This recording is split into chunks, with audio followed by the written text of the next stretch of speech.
in life, you only you generally remember a fantastic experience or a very traumatic experience, don't you?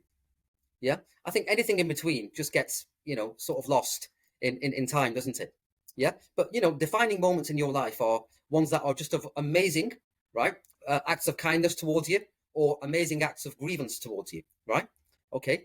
I'll go back to this cake story, yeah, that I went to. So, saving 2 pence a week, right, to get a cake for 10 pence, right, waiting 5 weeks.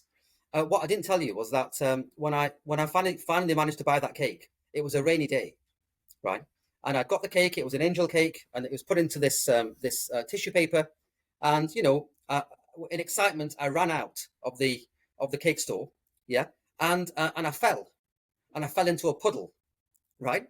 Oh, And no. bearing in mind this is a memory of a 7 or 8 year old, right? Okay, and it's still very clear in my mind, is this memory, yeah. So the cake was wet, yeah, not really edible, right?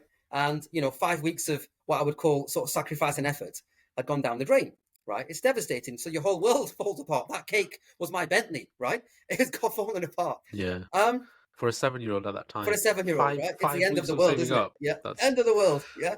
yeah.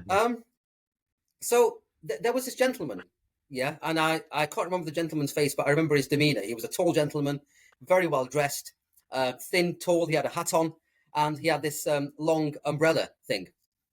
He picked me up and said, "Oh dear, you've appear to have dropped your cake." Yeah, so I was crying at the time, I remember, and he said, "Follow me." We went into the store, right, and he'd bought me a cake twice the size of what I'd had. Now, okay, right, now it doesn't sound like an amazing thing, doesn't this cake? But the act of kindness that gentleman showed me, right, like 40 years on, I still remember.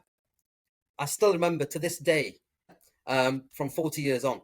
Now, what I'm trying to say there, Monjo, linking it all back to what we're talking about, is, you talk about all the famous figures. So let's talk about Albert Einstein. Yeah, how much money did he have in his bank? Probably not very much. Let's talk about Mahatma Gandhi. How much money did he have in his bank? Let's talk about Winston Churchill. Let's talk about other figureheads.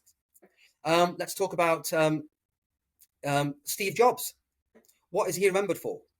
When you think of Steve Jobs, do you think £50 billion, wherever it is, or do you think Apple, iPhone? How he's changed the way we communicate. Yeah. What I'm saying, Monju, is that you will not be remembered ever for your bank balance. You will always be remembered for the impact you've had on this earth. Yeah. And it's up to us how we want to be remembered.